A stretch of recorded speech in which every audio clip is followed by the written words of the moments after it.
and Jesus Christ, I have problem. It was last month. 3,000 email in each day for my newspaper because I make this cartoon. It was new for me, and I think it was not against Jesus Christ. It was against Benoit, not Jesus Christ, because I have nothing against Jesus Christ.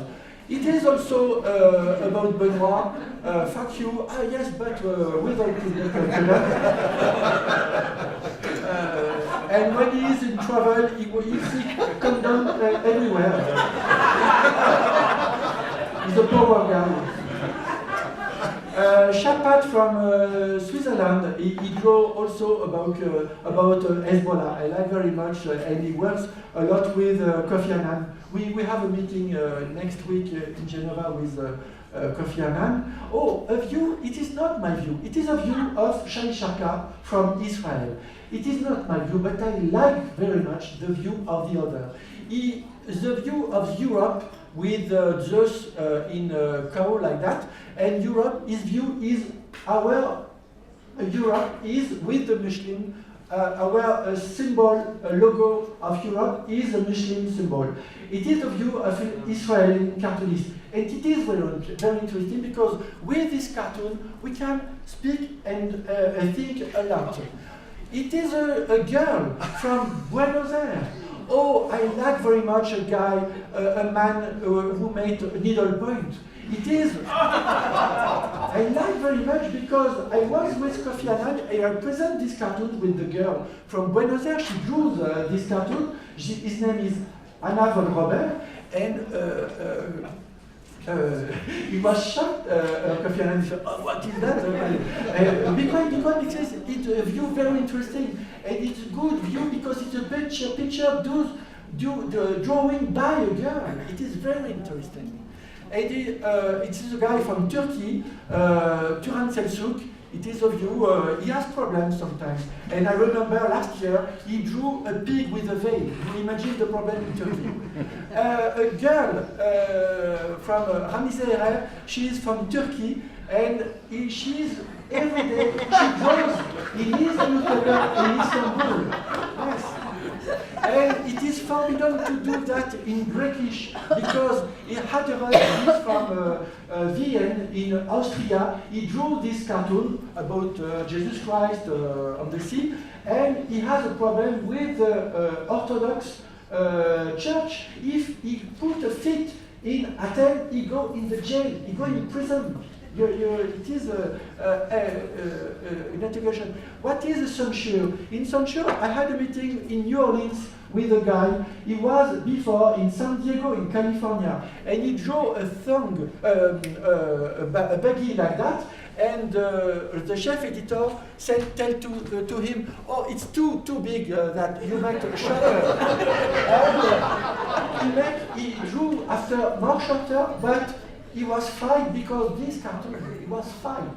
And it was last 4 years ago in San Diego. Yes, thank you very much.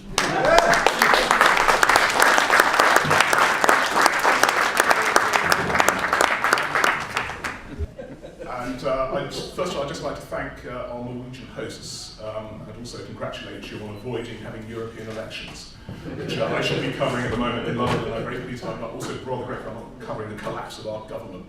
I want to talk about offence, really, because my job is to give offence. It's been part of the mainstream of British politics for over 300 years to have visual satire, the most vicious kind imaginable.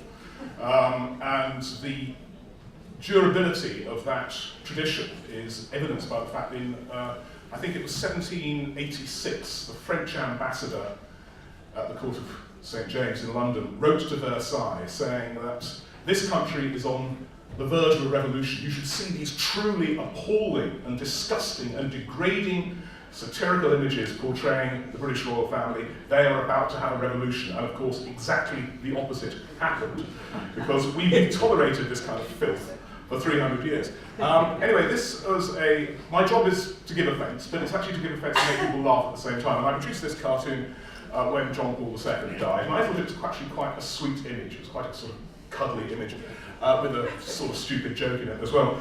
And because The Guardian very kindly puts my work on their website, they also print my email address because they believe in free expression. And as a consequence, people around the world are able to tell me precisely what they think of me and my work. And this one, I got about 300 or 400 complaints about this. This one was about when Bush reappointed Rumsfeld after he won in 2004. And there you can see Bush as a kind of James Bond villain with a skunk on his lap, Condoleezza Rice as Olga Klebb, and Rumsfeld in the foreground saying, "Hell, Mr. President, if you've got the brass balls to reappoint me, then use your political capital and torture them till they vote." And we now all know that the American government was maintaining a campaign of torture as part of their ongoing war on terror.